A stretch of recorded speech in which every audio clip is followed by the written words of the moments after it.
Hello, and thanks for tuning in to Potpourri. I'm your host, Brittany Miller. Joining us today is Dr. Tiffany Bussey.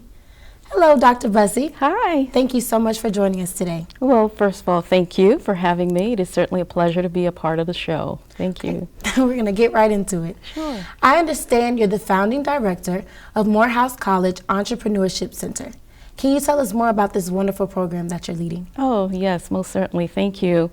So the center started about 10 years ago, and it really came out of the idea of introducing the students at Morehouse to the idea of entrepreneurship. And for us, we have defined entrepreneurship not just for starting a business, but really understanding an entrepreneurial mindset. What does it take to really see opportunities, come up with ideas, to solve problems? And from there, we're bringing elements to the campus that really enhance that with students. The center has really moved into what we call curricular and co-curricular programs, and I could certainly elaborate on those as we go on in interview. Okay. Yes. How is the certificate program involved with angel investing in startup businesses? Oh, certainly. That is a brand new program that we are exploring to bring on board. So the idea came about after meeting Rodney Sampson from OHUB, and we were discussing what does it take for African Americans to invest in ideas or companies owned by African Americans.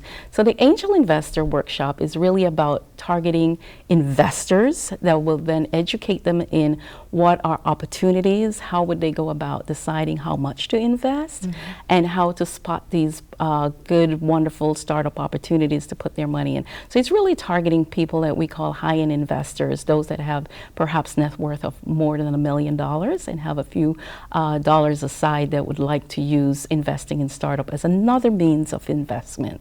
So it is not targeted to the businesses themselves, but investors that would invest in those businesses. Okay, I understand.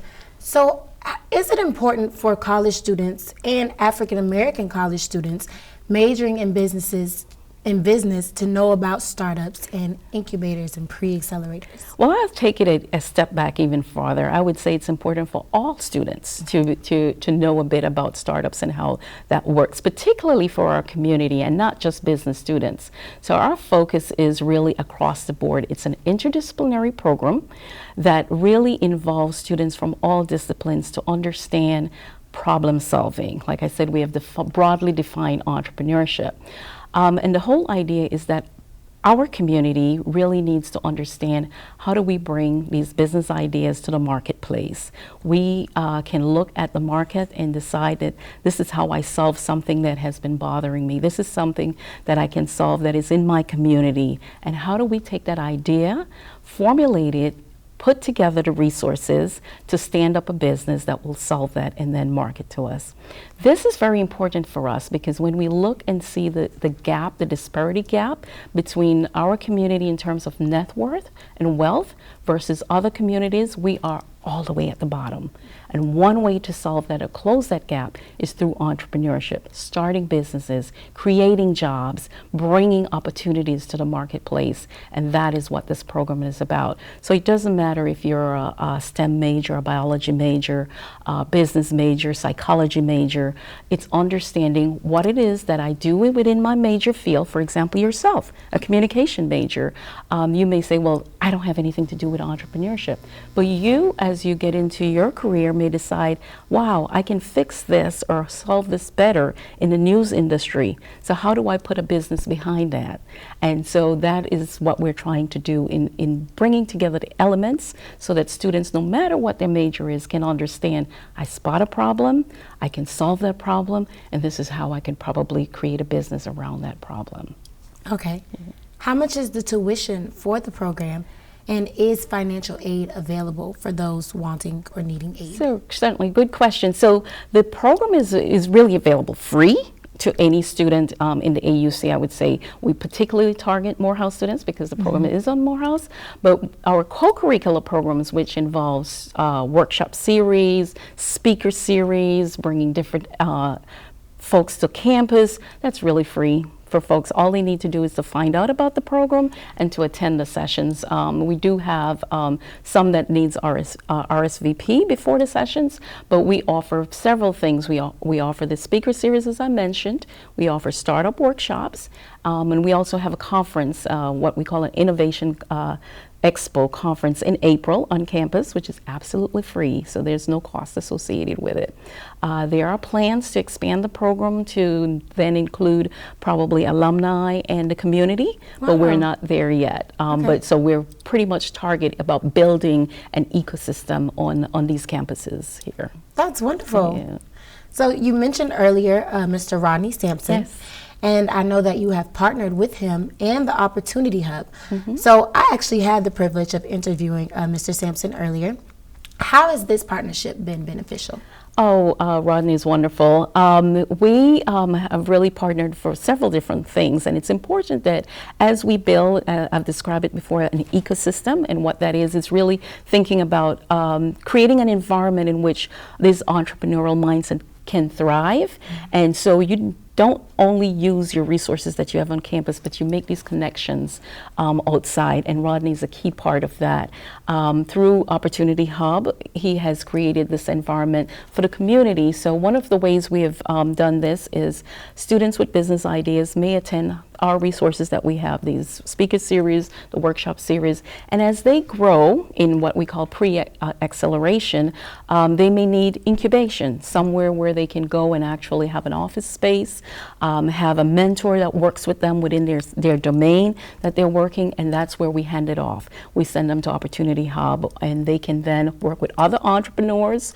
They can then find out about investment opportunities. They can find out about investors that would be interested in their business.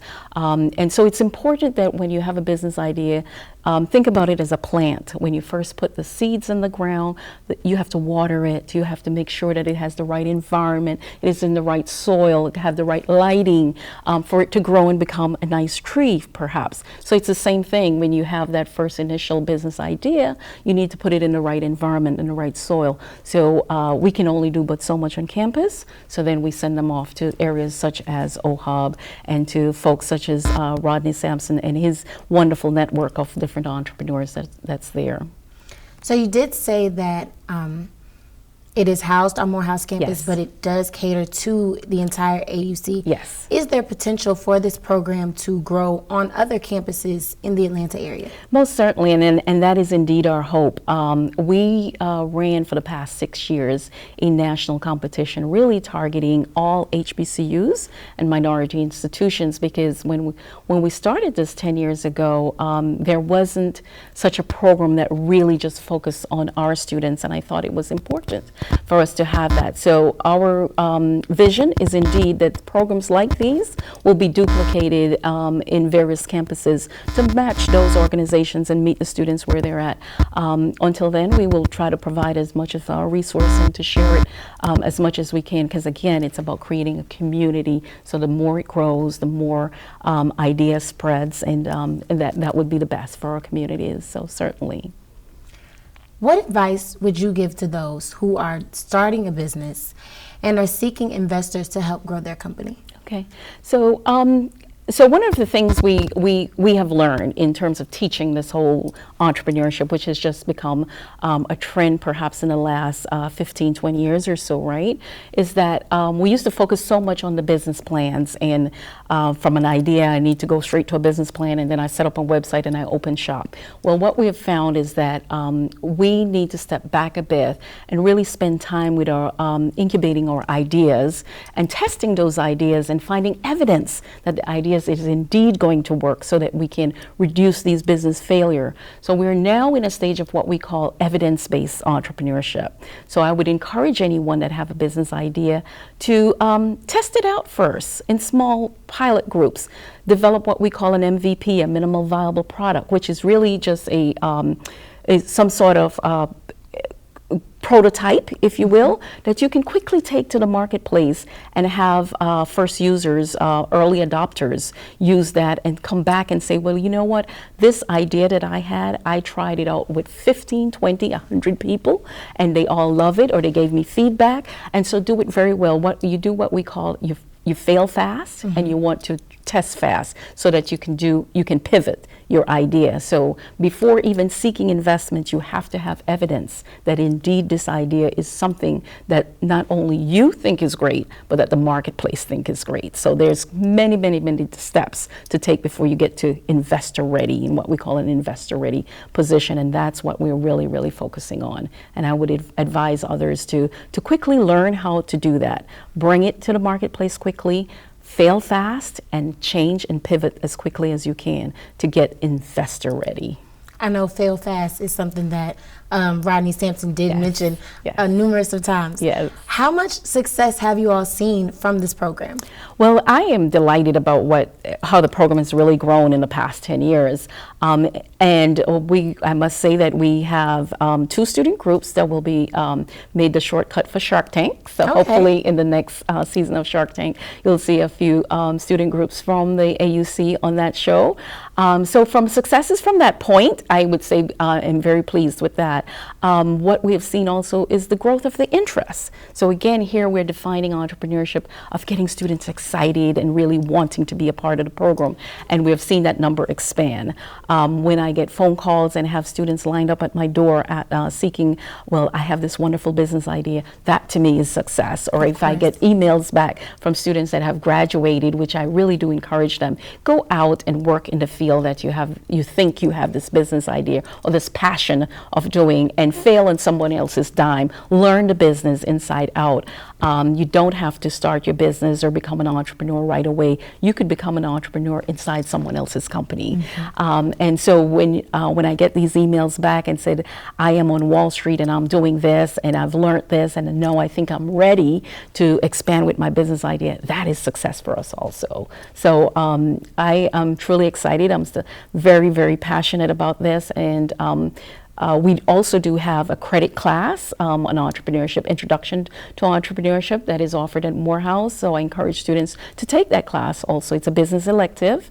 And we also have a social entrepreneurship class for those that are interested in forming social ventures in nonprofit organizations, and how to do those and how to go about setting up those organizations. So we're very, very excited about that. We also do offer programs in what we call a pipeline. So we have a summer program called a Youth Entrepreneurship Summer Camp, Yes Camp, and that's usually offered for high school juniors and seniors.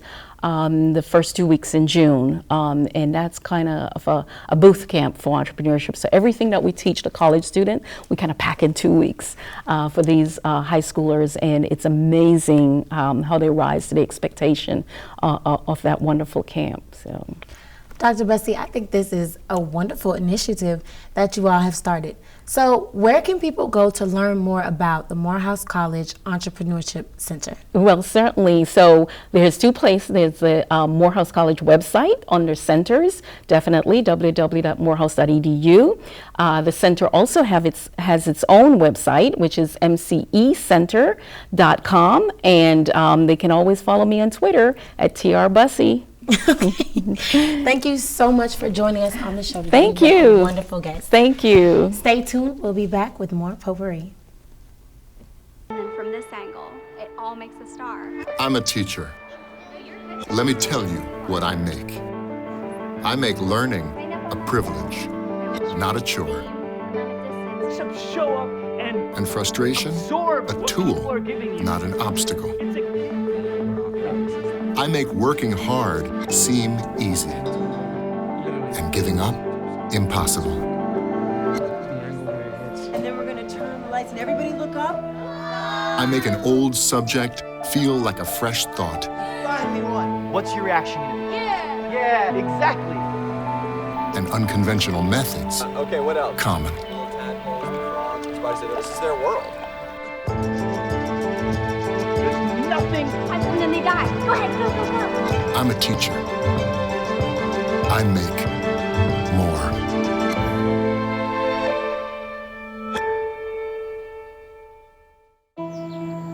I'm only 17, but I know about investing.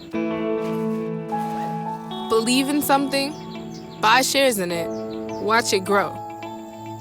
So, what if you could invest in the future? The future of kids, like a stock.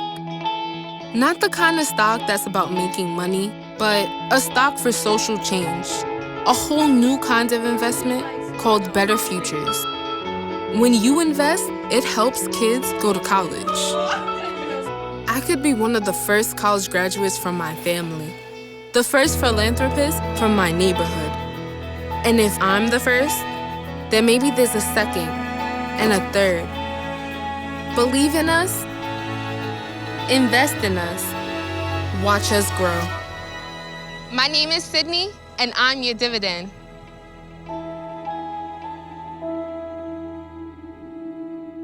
One day, when the glory comes, it will be ours. Dr. King, what's your next move? In March from Selma to Montgomery. Selma is loud for every man, woman, and child. We will not wait any longer. In front of a crowd. Thine eyes have seen the glory. Glory, glory, hallelujah.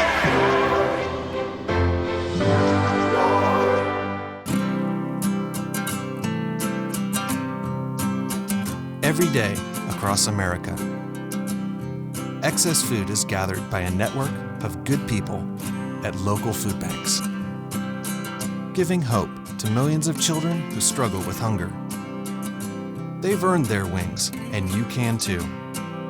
Together, we can solve child hunger. Support Feeding America and your local food bank at feedingamerica.org. Welcome back to Potpourri. With me now is the Program Director for the City of Atlanta, Samantha Terry. Hi, Samantha. How are you? Hey, girl. How you doing? I'm great. Thank you so much for being here with me today. Thank you for having me here. It's so awesome to actually be here. I did a summer internship program here with Clark Atlanta. You guys offer wonderful programs for teens. So I guess I'm a product a little bit, but it's wonderful to be here. Well, thank you. So tell us more about your position with the City of Atlanta. Well, currently I am a program director with the City of Atlanta's Department of Parks and Recreation. It's a broad term, but ultimately I manage, facilitate, and implement youth and teen programs for our Parks and Recreation Department. If you've ever been in Atlanta maybe a year or so, you might be familiar with our after-school programs, our teen programs, and more specifically our largest program, Camp Best Friends, which is actually in its 34th year. So ultimately, I am a full-time summer camp counselor. I'm a big kid at work. Well, I'm actually from Savannah, Georgia, but I am very familiar with Parks and Recreation programs and how they are facilitated. So tell us, what do you like most about your job? I think the greatest joy that I probably get from my job is that it's not a job at all.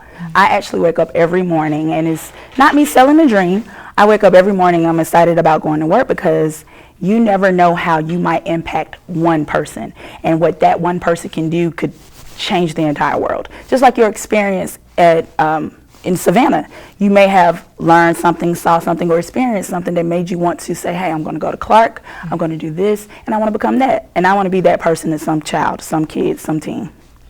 Okay. So you also have a nonprofit organization. Tell us more about it. So I have my nonprofit, Tri-M, which stands for Modulating Music Mentorship.